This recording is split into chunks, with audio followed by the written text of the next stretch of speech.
tipo de conhecimento que não se vê nos livros.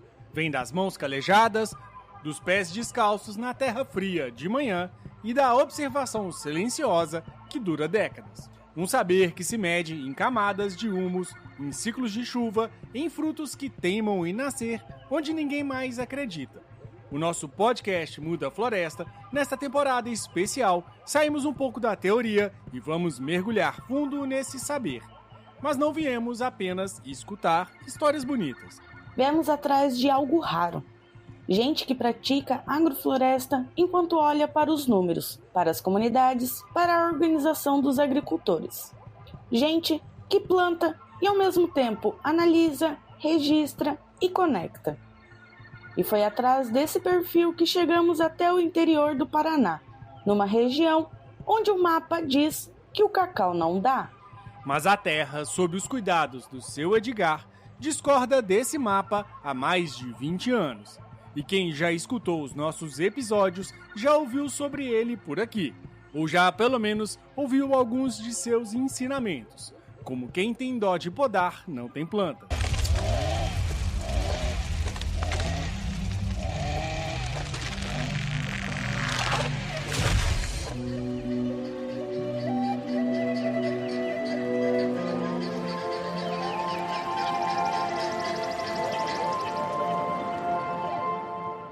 Visitar o seu Edgar, na verdade, é uma experiência única.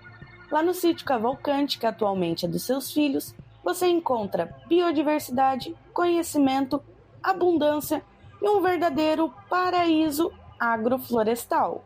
O seu Edgar produz de tudo: arroz, feijão, milho, lixia, acerola, goiaba, maracujá, pimenta. A gente podia ficar aqui meia hora só listando os seus cultivos. Mas o trabalho dele se destaca mesmo com a juçara, o café, o cacau, o cupuaçu e o açaí. Agora você pode estar meio confuso. Seu Edgar não é do Paraná? Açaí não é da região amazônica? E o cupuaçu e o cacau também não estão fora do seu centro de origem? É sim, e é exatamente isso que torna a história dele tão fascinante. As possibilidades dentro de uma agrofloresta são infinitas. E hoje a gente vai conhecer um pouco dessa agrofloresta diferenciada e de tudo que o seu Edgar faz, erguendo um legado agroflorestal. Então só agradecer, a presença do seu Edgar. Muitos anos de agrofloresta, plantando a vida inteira plantando orgânico, né? Inteira. E hoje em dia o seu Edgar é referência aqui no nosso litoral paranaense de produção agroecológica, agroflorestal, e muito antes desses termos surgir, né, seu Edgar? Exatamente. A gente chama agora de agrofloresta, de agroecologia, mas é a agricultura que deve ser feita. Que essas palavras bonitas, né, agrofloresta, essas coisas eu não conhecia. Vim conhecer agora, que estou participando de uma reunião aqui a colar, né? Mas antigamente eu nem ouvia falar esse nome. Então, para mim era plantar e plantar. Vou plantar o que eu preciso de comer. E é isso que eu fiz toda a vida, né? E vou fazendo até morrer. Estabelecido no Paraná há muitos anos, seu Edgar é um homem simples, de coração aberto para aprender com a natureza. E de tanto aprender, passou a ensinar. Atualmente, sendo uma referência na região, o sítio Cavalcante é amplamente visitado pela UFPR Litoral, a Emater, a Embrapa. E agora o podcast Muda Floresta. E ao longo desse episódio, a gente quer que você entenda que esse é o campo que a gente quer fortalecido. O campo que fortalece a ciência, recupera e preserva solos e espécies, gera tecnologia, pesquisas, perpetua seu conhecimento e, acima de tudo, entrega comida de verdade, sem veneno, na nossa mesa. E quem tem a oportunidade de viver essa experiência, de aprender com seu Edgar, pode até dizer que ganhou em uma mega sena da vida.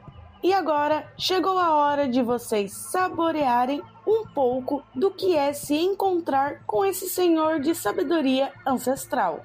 Então, que nem eu, quando eu vim para cá, para a região, eu tive que aprender tudo. Que eu trazia uma bagagem, uma experiência de outra região, outros costumes, outros climas. Aí quando eu cheguei aqui, eu vi No primeiro ano eu já percebi que aqui era tudo diferente. Tudo. Eu digo tudo, quase 100%. Da onde que o senhor era? Eu vim para cá do Noroeste, tá? Mas eu não sou nativo nem daqui do Paranaguá, nem do Noroeste. Eu sou nativo do Pernambuco. Aí eu desci junto com minha familiar, que tem uma história longa. Tem uma história longa. E aí a gente acabou se adaptando um período aqui no Noroeste do estado, uma parte sudoeste também. E aí depois, um compadre do meu pai comprou uma fazenda aqui na região e trouxe meu pai para desenvolver essa fazenda. E a gente veio e nunca mais saímos daqui. Já volto passear no Noroeste, mas só passeio. Eu chego lá que a vida está muito mais difícil lá. Muito mais difícil. Tem meus amigos lá, meus parentes. A gente chega lá, não dá, não tem como nem a comparação. Eles sofrem muito mais lá para ganhar um dinheirinho, é muito mais difícil. Porque o agronegócio chegou e acampou, né? Tirou todo o camponês e botou tudo na roça. E aí acabou, eles não conseguem voltar mais. Então o que você vai fazer? Nada, você tem que ficar olhando os grandes e ganhar dinheiro. Então é difícil, pro pequeno é difícil lá. Eu tenho uns amigos que moram lá e esses colonos foram para a cidade trabalhar de pedreiro, eletricista e outras coisas mais. Um cara que entende tudo de terra e está lá assentando tijolo, instalando fio, porque não consegue voltar mais. O grandão chegou e acampou. Eu conheço fazenda aqui no Noroeste que tem 60 escrituras. Porque ele compra uma fazenda, aí compra o sítio do vizinho, uma escritura. Aí compra o sítio do outro vizinho, e ele vai anexando.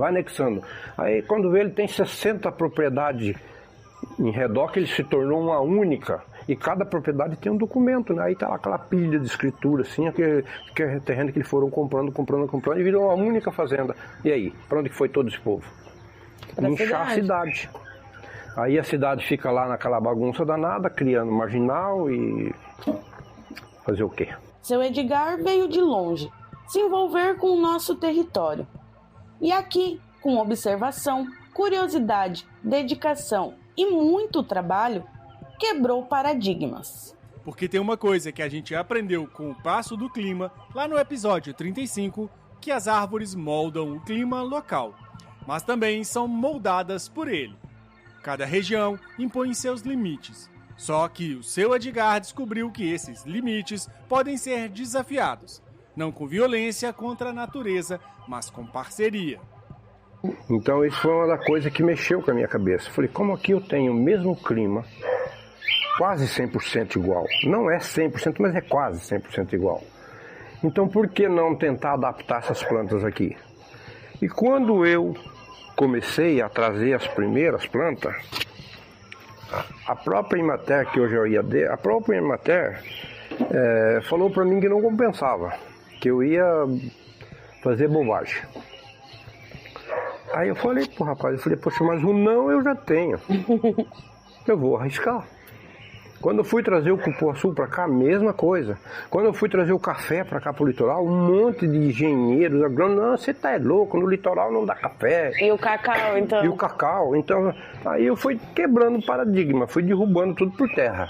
Quem não deu, não deu, mas o que deu tá aí, ó, 20 anos, 25 anos, produzindo e bem, produzindo e bem. Como eu sei como produz lá, eu posso dizer que está produzindo e bem. Sim. Tanto o cupuaçu, quanto o açaí, quanto o cacau, quanto o café, né? Um café de bebida maravilhosa que nós temos aí, que não damos conta de produzir café para tanta gente que tanta gente procura, a demanda é muito alta. E daí eu comecei a passar para as pessoas que eram os mais críticos, né? Ah, mas de onde que você arrumou esse café aqui, não sei o que. Eu falei, isso aí é coisa, viu? Que você estava equivocado com o pensamento de vocês. Hoje eles são consumidores. Hoje eles vêm, só fica ligando, ei, tem café? Eu falei, E é assim que funciona. Então assim foi com o cupuaçu, foi com o cacau e outras coisas mais, né? É que nem arroz de sequeiro, eu trabalho com arroz de sequeiro. Ah, mas arroz de sequeiro aqui não funciona, arroz é só na água. Falei, na tua cabeça, pra mim não, ele funciona no seco também. O da água é da água e do seco é do seco. São coisas diferentes. São coisas diferentes. Porque no Goiás, aqui no noroeste do estado, São Paulo, todos os colonos plantavam arroz, tudo no seco. E essas variedades continuam aí, ó, comercialmente. Hoje a Embrapa preserva essas variedades, né? Melhorou essas variedades, diminuir o porte da planta, porque tem um problema de acamamento, né? Então a própria Embrapa entrou e diminuiu o porte dessas plantas, melhorou a sanidade dessas plantas. Hoje tem um monte de gente aí produzindo arroz de sequeiro de primeiríssima qualidade, de alta produção. Ah, mas só dá na água. Não. Café só dá lá no Planalto. Não. A cupuaçu só dá no Amazonas. Não. Cacau só... Não, também não. É impossível até que alguém faça. Exatamente. Aí, meu objetivo principal é a curiosidade de ter, né, aqui, e segundo, obter renda, né, lógico. E eu só vou trazer uma planta para cá, a qual eu conheço ela lá no ambiente, né, onde ela é natural, e eu tenho quase certeza que eu vou trazer e ela vai se adaptar aqui. Porque não adianta eu ir buscar uma planta no Cerrado, por exemplo, e trazer para cá, que não vai se adaptar. É muito diferente, porque ela é um clima extremamente seco. Então eu já trouxe o piqui, por exemplo, não produz, não adianta, até um certo ponto não produz. Eu já trouxe o jatobá, também não produz. Então algumas plantas que a gente traz por curiosidade só, mas aí eu parei, já comecei a analisar quem pode, quem que não pode. Então quem não tenho certeza que não vai reproduzir, eu então nem penso. Então aquelas que eu vou trazer, é porque eu conheço ela dentro do ambiente lá e eu tenho certeza que ela vai se adaptar aqui, porque os ambientes são muito parecidos. Ao contrário, eu não trago. Então hoje eu me sinto realizado, né? E feliz porque eu pensei em uma coisa e eu consegui solucionar esse questionamento, que deu certo. Lógico, eu tive muitos contra, muitos não vai dar certo, muito você é louco, muito você tá doido. Não, eu não levei a sério isso e hoje eu sou feliz pensando que eu quis fazer uma coisa e eu consegui fazer. E hoje eu estou passando isso pro meu neto, estou levando para que ele possa dar sequência, né? Porque essa propriedade aqui, eu lutei muito para obter ela. Cheguei a um certo ponto que eu achei que eu não ia continuar, peguei, botei a venda, aí meus filhos não deixou, né? Aí meus filhos bancaram, não venda. Então essa propriedade hoje é de dos meus 3 filhos. Eles compraram de mim para mim não vender. Então hoje ela não é minha assim no papel, mas é minha porque eu continuo aqui até morrer. Mas ela tem 3 donos, que não sou eu, né? Que toda a vida foi eu, mas não mudou muita coisa. Continua nos meus filhos, continuo com eles. Então hoje eles não mandam nada, só comprou, ó, é teu, cuide. Só cuide. Nós bancamos e você cuida. E é o que eu estou fazendo hoje. Então hoje um dos membros me deu essa raridade aqui, que vive comigo desde que nasceu. Faz 14 anos já que eu estou aqui nessa terra, né? E desde que eu nasci, eu moro junto aqui, ou seja, eu conheço exatamente tudo, conheço esse sítio aqui com a palma da minha mão, sei tudo que tem aqui. Nessa curiosidade, nesse desejo, nessa empolgação, seu Edgar persistiu em cultivar essas espécies.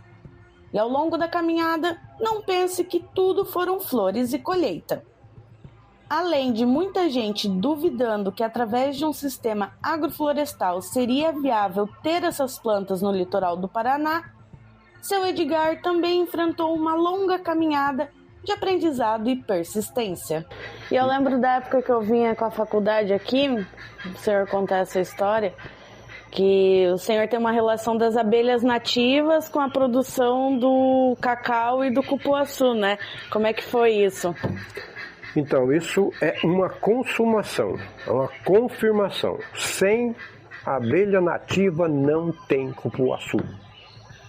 Porque ninguém consegue polinizar a flor do cupuaçu. Só ela.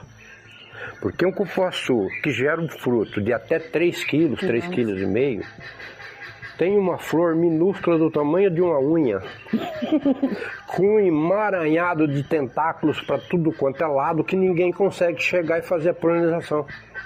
Então só elas conseguem. Ó, você falando de abelha nativa, ó, tem uma lá, tem outra ali, ó. Caixinha. A caixinha. Então elas ficam assim, ó, perto de casa. E essas são qual? É a tubuna? Essa aqui é a Jataí. A Jataí? Então, para minha surpresa, essa semana eu trouxe uma orquídea que eu trouxe do mato junto com ele e botamos ali no pé da laranja. E a minha mulher começou a filmar, né, a florzinha. Daqui a pouco começou a aparecer mandaçaia.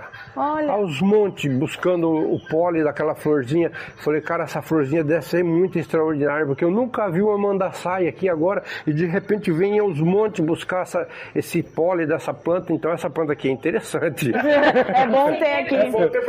E você Então, quer ver um homem feliz? Foi esse homem que na hora que viu uma abelha, mas ficou feliz, só faltou brincar que nem uma criança ali. Porque olhou a flor, foi como se ele tivesse visto uma pepita de ouro voadora na frente dele, assim, né? Não deve ser verdade, né? Porque a mandaçaia, ela não é uma abelha comum da nossa região. Ela existe, mas não é assim uma coisa comum, né? Em grande escala. A Jataí não, ela já é bem comum, né? Então, quando eu vi aquilo, eu fiquei encantado, porque é uma abelha que a gente não anda trombando com ela por aí toda hora, né? Então eu sei que ela está aí, né? Então eu fiquei feliz, sim. É do encontro. Verdade.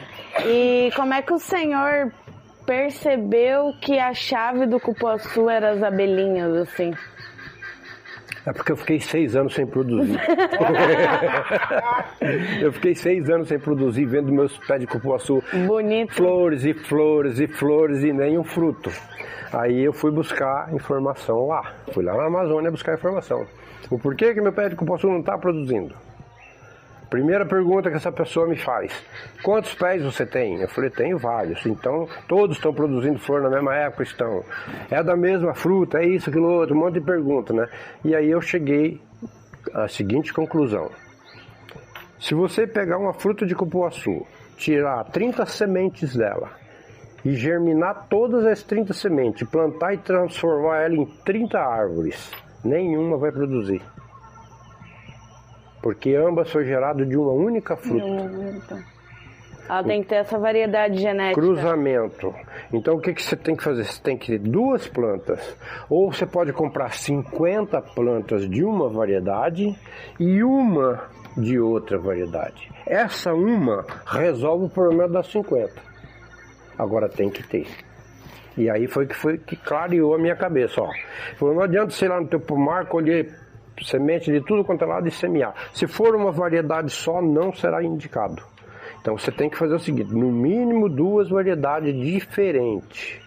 Então quando as pessoas vêm comprar mudas de cupuaçu aqui, que eu estou começando agora a ter uma encomenda enorme de mudas que eu vou começar a fazer, então o que eu tenho? 4 variedades de cupuaçu.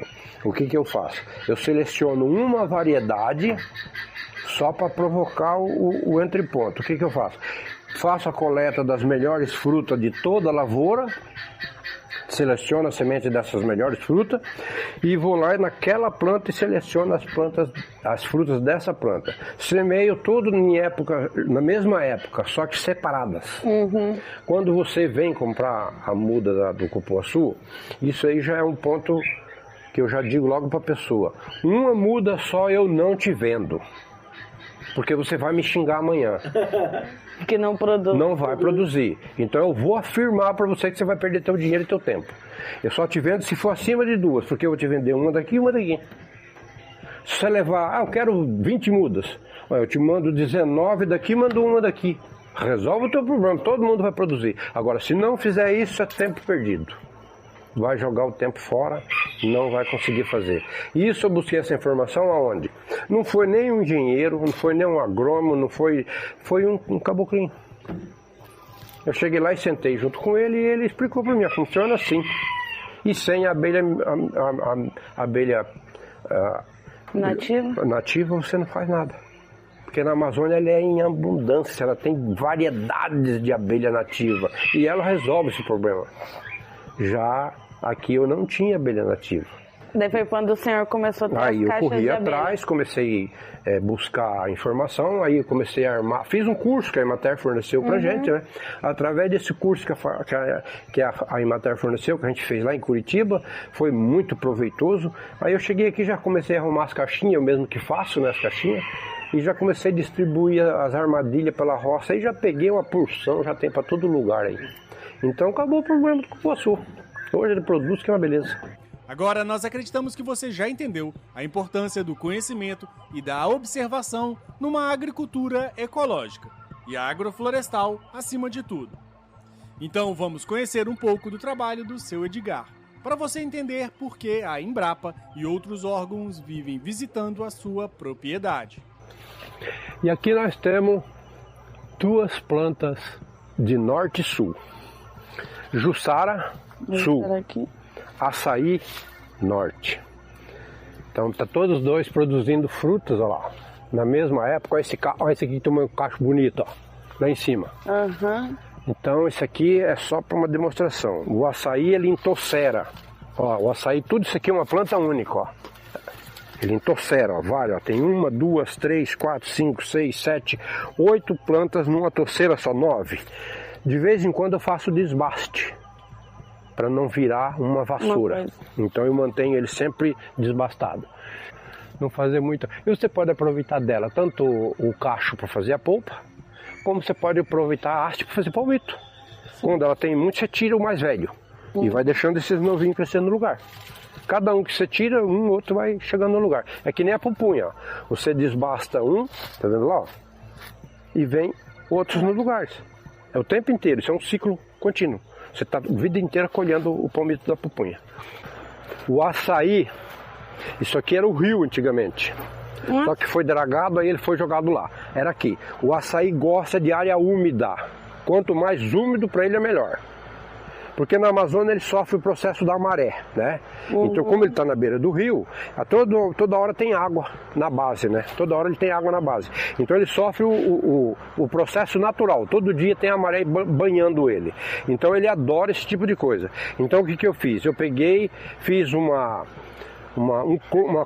mistura entre o açaí e a jussara e criei um açaí ou um jussara híbrido. Olha só, a torceira é de açaí, mas os palmitos são de jussara, são gigantes, olha só, tá vendo? Então aí eu tenho um híbrido. Então, aí tem gente que protesta, que diz que a gente vai fazer com que o açaí contamina e vai tomar conta do ambiente, só que tem uma coisa, esse híbrido não produz semente. Seria só pro palmito, então? Só pro palmito. Isso aqui você pode notar, ó, ele dá a vassoura do cacho, tá vendo lá, ó? Seca, todas seca, nenhuma, olha, você vê lá, 2, olha aqui lá, tudo seco. Ele não reproduz fruto. Flora, mas não reproduz fruto, por ser um híbrido. E essa experiência eu já tenho aqui há mais de 10 anos, nenhum. Então toda essa área úmida aqui, ó, um aproveitamento de área úmida, ele vai que é uma maravilha. Pensando em palmito, não tem coisa melhor. E precoce. Bem rápido. Rapidinho. Quando você precisa de 10 anos numa jussara, você com 6 anos está resolvendo o problema já. Quase 2 ciclos em um. Exatamente. Ele é muito precoce e em áreas que às vezes a gente não pode fazer outra coisa a não ser abandonar, e você pode aproveitar ele. Quanto mais úmida, melhor. Ó, este aqui é o cacau de qual eu falei, ó. Note para você ver que é uma planta totalmente diferente. Isso aqui foi uma mutação, tá? Não é uma variedade. A Embrapa já veio aqui, fez coleta e está contactando um pessoal da Argentina para desmembrar o gene dessa planta aqui para dizer o que ela é, quem ela é. Porque foi uma mutação que aconteceu aqui, entre as minhas variedades. Então isso aqui é rico em polpa. Tem as amêndoas, sim, mas a polpa dele é a coisa que mais interessa. E ó, tá produzindo, olha quanta florada. Olha o tamanho da flor, amor. Olha a florada, tudo isso aqui é flor, olha só. Tão bonito. E se você começa a olhar para cima, olha tá tudo florido. Quantas flores, ó. Então ele é um cacau muito bom. Muito bom. E aí a Embrapa interessou, teve aqui o Eduardo, o Luizão e a outra moça lá da Embrapa também. Aí eles estão contactando o pessoal da Argentina, eles iam fazer pela França. Mas daí parece que o valor é muito alto, aí vão fazer pela Argentina. É um laboratório vivo, de testes, tentativas, cruzamentos, adaptações, construído pela mão desse trabalhador rural. E isso aqui é matéria-prima para quem entendeu o passo da energia. Lembra que a gente falou sobre estratificação e sucessão? Sobre como as plantas ocupam diferentes andares e se revezam no tempo. O seu Edgar aplica na prática há décadas, testando quais espécies se adaptam à sua condição. Aqui tem um cacau que é uma variedade nova que eu trouxe para cá também para experiência. E a experiência da primeira florada dela, a primeira florada me surpreendeu pela quantia de fruto que está saindo. Esse aqui é o CCN 51, é um cacau já melhorado de laboratório, até a cor já está tendo. Então isso aqui é coisa da Embrapa, é uma melhoria que fizeram no cacau, mas ele comercialmente é um dos cacau mais utilizado nos grandes plantios de cacau a sol, é o CCN 51. Que ele é produtivo, é planta baixa e te dá umas amêndoas muito boas. Então eu trouxe para cá e deixei ele numa semi-sombra aqui para ver o que ia acontecer. E ele respondeu legal. Olha como é que ele reproduziu, olha só. Quantas frutinhas que ele está soltando. Olha. As pitaia. Ó, essa aqui são variedades novas que eu fiz enxerto, né? Eu fiz um enxerto nelas, todas enxerto. Dá para você notar aqui a emenda, tá vendo? Ó, aqui, ó. Todas elas são enxertadas, tá vendo? São variedades que é interessante para o meu serviço. Essa aqui é a Royal Red. Tá marcado, todas elas que estão marcadas na lateral aqui. Então essa aqui é as mudas da Royal Red. Então todas de enxerto para ganhar tempo, que aí você já ganha uma muda, você vê que eu já plantei essa muda aqui há poucos dias, já sobrando de tamanho, ó, porque a gente poda na altura do palanque, né? Agora quando você compra no mercado, ela vem dessa altura aqui, ó, 40 centímetros. Até ela crescer para chegar aqui é 1 ano. Então eu deixo ela no viveiro, enxertada. Assim que ela brota o enxerto, eu já trago ela no tamanho do palanque. Ó. Aí eu fiz a poda, os brotinhos já saindo. Ó. Dá pra notar aí, ó. Reagiu bem. Já tem uma copa formada aqui. Então são variedades que eu fiz todas de enxerto, que já está reproduzindo aí, que é uma maravilha. O que é essa planta de folha escura? Então, essa planta aqui é uma planta que a gente plantou ela e estamos esperando ver o que ela vai, o que ela vai dar para vocês. Ela vai dizer para nós. Chama-se abil roxo. Abil roxo. Tinha falado dela. Então essa aqui é uma planta que a gente está esperando para ver. Ela não completou o ciclo dela ainda de 5 anos, né? Que é quando ela vai começar a produzir. Porque ela é uma planta de difícil reprodução por estaquia, por enxertia, por alporquia, porque ela tem uma madeira muito seca. Então ela vai bem mesmo na semente. O senhor, que eu lembro, ainda faz um esquema de juntar variedades de pitaia, né, para facilitar a polinização. Eu tenho 10 variedades. Das 10 variedades, a gente já chegou à conclusão que 4 é viável. 4 é viável, que ela te poupa serviço, a mão de obra, e te dá uma renda melhor. Ela te dá uma renda melhor, o retorno é melhor. Ela tem uma produção mais intensa, tem uma fruta maior, saborosa. Então, das 10 variedades, 6 vai ficar só como curiosidade. 4 que vale a pena. E as 4 financeiramente é as que nós estamos reproduzindo. Primeiro, que elas são autofértil, não é estéril. Que é estéril depende do pólen de outra variedade. Outra variedade. Você tem que pegar lá de uma outra variedade qualquer e vir polinizar estéril, senão ela não vai produzir fruto de jeito nenhum. Então as autoférteis é aquela uma que tem macho e fêmea e você só faz isso. Está feita a polinização na própria flor. Ela se poliniza com o próprio pólen. Não precisa fazer coleta quando a gente vê as informações de internet. Vai lá e coleta. Tem gente que usa até aspiradorzinho para fazer coleta e armazena pólen e depois vem polinizando tudo. Uma mão de obra danada. Então as autoférteis e as autopolinizáveis. A autopolinizável é aquela uma que não depende de ninguém. Só que é uma variedade, são variedades que ainda estão em pequena escala, acordando agora ainda para o mercado, e é muito caro as mudas, então as pessoas não compram. Chega a muda de custar R$300, 40 centímetros de muda, é um absurdo. O cantinho do seu Edgar é um equilíbrio entre preservação e produção, erros e acertos, ganhos financeiros sem perder a natureza. E após anos e anos trabalhando nessa terra, pela perspectiva da natureza, o resultado só poderia ser um: abundância e biodiversidade. Acabou que acontece, hoje isso aqui virou um ponto de encontro, né? Sim, ponto de referência, né? Ponto de referência aqui, vem gente aqui, hein? Meu Deus do céu. Eu imagino. Mesmo hoje em dia nós estamos expandindo o nosso próprio negócio, né? Porque o vô, ele tem muitas variedades aqui. Eu não sei quantas variedades que ele tem, aproximadamente umas 200, né? Que nós temos aqui. Não, talvez não, filho, umas 70, 80 por aí. Mais ou menos isso, muitas variedades. E até hoje nós estamos pensando em expandir, porque semana passada ele estava pedindo para mim pesquisar variedades do cupuaçu, né, do abil, outras frutas que nós temos aqui, porque tem variedades que a própria mãe natureza, ela mesma adaptou, como que eu posso dizer assim, ela mesmo modificou, e foi uma fruta sem semente, outras frutas que foram maior, como é o exemplo do cupuaçu sem semente. Que nem a pitaia.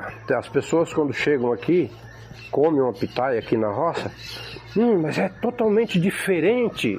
Falei, não, porque você está comendo uma pitaia madura, colhido na roça. Não é aquela pitaia que ficou 20 dias numa câmara fria, aí sai da câmara fria e chega nesse clima de 30 graus, que nem o nosso, vai pretejar, vai ficar feia, vai ficar tudo sem sabor, sem nada. Fruta colhe verde, ela vai para a câmara fria para acabar de amadurar na câmara fria, não tem sentido. Você não vai comer uma fruta saudável. Então saudável é você colher na roça. Muita gente que gosta de questionar as agroflorestas sempre cutucam 2 pontos. O primeiro é que não dá para alimentar todo mundo. E o segundo é o escoamento da produção. Que as agroflorestas produzem muito, nós já sabemos. Agora vamos conhecer um pouco da experiência do seu Edgar com a venda da sua produção. Através de matéria e de um monte de gente influente na cidade aí, muita tentativa para que eu fosse para a feira. Eu sou um dos produtores que não vai à feira. Nunca fui. Nunca levei nada especificamente eu levar para a feira. Por quê? Eu vou levar um produto limpo para disputar com um produto convencional lá. Sim. Eu sei que a do lado vai vender 30%, 40% mais barato que eu. E o que eu vou fazer lá? Ah, não, mas você tem que fazer parte. Eu falei, não vou, rapaz, eu não vou lá para ficar disputando com um produto que veio lá do Ceasa, cheio de veneno, e eu vou discutir o que com o cliente? Ah, mas o dele lá tá mais barato. Eu vou falar o que para ele? Nada. Se está mais barato, a única coisa que eu posso dizer para você é que compre lá, o que eu posso fazer? Então por que eu vou lá? Não vou. Por esse motivo eu nunca fui para feira. Então nós temos um grupo familiar e toda a nossa produção nós vendemos aqui no portão. Uhum. Ou algumas exceções a gente leva na cidade, faz um lote, leva e entrega para as pessoas, né? Tem um ponto de referência que é a nossa casa lá na cidade, então essas pessoas vêm e pegam tudo em casa. Que nem a época da lixia. Como a lixia ela tem um período curto, a gente tem que acelerar a venda, né? Aí a gente já tem uma pessoa que já pega uma grande parte da gente, quase 80%, e os outros 20% a gente vende para os clientes. Aí o que a gente faz? Bota no grupo e diz, ó, tal dia eu tô indo para a cidade, e todo mundo encomenda, eu quero 5, eu quero 1, eu quero 2, eu quero 3, eu quero não sei o que, a gente vai só anotando. Aí no dia que vai para a cidade, leva todo mundo, e aí a gente para lá na nossa casa. Aí todo mundo vem pegar lá. Uhum. Quando não, mas eu queria colher, eu queria ver como é que é o pé, eu nunca vi. Falei, então vem até aqui, vamos lá, eu boto a escada e você colhe. A pessoa sai daqui radiante, feliz, pisando alto, paga aquilo que você pediu e vai embora todo cheio de felicidade. Então, eu vou para a feira por quê? Não vou. Todo mundo sonha com orgânico. Todo mundo quer consumir orgânico. E às vezes ele não pode consumir o orgânico até por questão financeira. Sim. Porque um pequenininho que vai lá no supermercado disputar preço na prateleira, ele não vai te pagar 30% a mais no orgânico só porque é saudável. Ele não vai. Então, primeiro é o apoio, é o incentivo, é chegar e dizer, vamos fazer que eu estou aqui e vou te ajudar. E segundo, é abrir um leque para que as pessoas consigam levar essa mercadoria ao mercado e bota no mercado e diz, ó, isso aqui é o que tem que ser consumido e esse aqui é o caminho. Então falta essas duas coisas, abrir o leque para que as pessoas entendam o que é orgânico, porque tem pessoas que orgânico é só uma palavra, né? Não imagino que seja. E o apoio é fundamental, sem isso aí não tem como. Então agora a gente entra no período de plantar verduras, né, agora. Então já preparou a terra e agora terça-feira chega as mudas que a gente vai começar a plantar. Então quando a gente produz as verduras, o repolho, brócolis, couve-flor e tudo produz muito bem. Então o que a gente faz? A gente nem leva para associação isso. A gente bota no grupo e as pessoas vêm, eu quero isso, que ele faz o pacote, a caixa, avisa, eles vêm buscar. Ou a gente leva. E vende tudo. E aí você faz o quê? Você consegue agradar a pessoa, ele tem uma fidelidade, ele vai retornar, porque ele sabe que é limpo o alimento. A pitaia, por exemplo, mas eu quero colher, então uma grande quantidade, vem colher no pé. A gente vem com a tesourinha e essa pessoa vai lá fazer a parte. Eles vieram aqui fazer o levantamento, discutir com a gente essa possibilidade. Aqui está fazendo uma rota, turismo, né? Para que quando vem esses navios, essa turma aí, eles pegam lá 10, 15 pessoas, levam numa propriedade, 10, 20 pessoas na outra propriedade, fazendo um turismo com essas pessoas que são de outros países, né? E mostrando as coisas que a gente tem, né? E aí a gente pode ir vendendo nossos produtos, né? Então aí a gente já até se planejou em fazer uma cozinha, uma coisa mais formal, né? Eu não sei se a gente vai chegar até esse ponto, mas eles já vieram cobrar isso da gente. Mas só que é aquele tal negócio, eles querem que você faz, mas não fomenta. Né? Não tem, o governo vai fazer e você vai pagar em tantos anos. Aí eu falei, meu filho, mas eu vou ter que pagar, não vou? Então às vezes o retorno para grandes investimentos não compensa, então tem que pensar. Nós fizemos um levantamento aí para fazer uma cozinha pequena, R$150 mil. E daí, quanto tempo demora para tirar R$150 mil? Mas daí a gente está vendo outras formas de não ter que fazer essa cozinha, tá, nessa rotina toda. E sim, ter os produtos da gente, da maneira da gente, tudo legalizado, tudo bonitinho. E as pessoas vinham aqui comprar. Quisemos trazer o Seu Edgar como inspiração, como motivador de construir um país agroecológico. Em um próximo episódio, iremos abordar as técnicas agroecológicas utilizadas pelo Seu Edgar em sua agrofloresta e alguns entraves que ele vive com a sua produção agroecológica. Será que ele já conseguiu o selo de alimento orgânico? Iremos também conhecer um pouco da realidade da preservação, reprodução e extração da juçara, o açaí do sul. Venha com a gente nessa jornada de agroecologia de pés e mão na terra. E para encerrar o episódio de hoje, vamos esperançar mais um pouco? Seu Edgar deixa sua mensagem, transmitindo o amor e a admiração que ele tem pela terra. Porque eu tenho a experiência da terra, que para mim a terra é a vida. Sem terra ninguém come, ninguém bebe, ninguém dorme, ninguém acorda. Sem a terra ninguém estaria aqui. Mas aquele alimento que está lá não sei o que, lá não sei, é lindo, é saboroso, é gostoso, é maravilhoso. Quem deu? A terra. Pode ser o melhor alimento do mundo. Saiu da onde? Da terra. Então, quando vem o pessoal da faculdade aqui, eu converso com os alunos e sempre digo, meu jovem, você que está se envolvendo nesse meio, leve a terra a sério. Leve a terra a sério. Não o teu carrão, a tua casa, a tua mansão, o teu barco, o teu iate. Não, leve a terra a sério. Que sem ela você não chega a lugar nenhum. Primeiro, comer. Se você não comer, quem é você? Você não vai viver. Sem terra não existe absolutamente nada. Não tem orgulho, não tem soberbia que não se deita diante da realidade. Terra.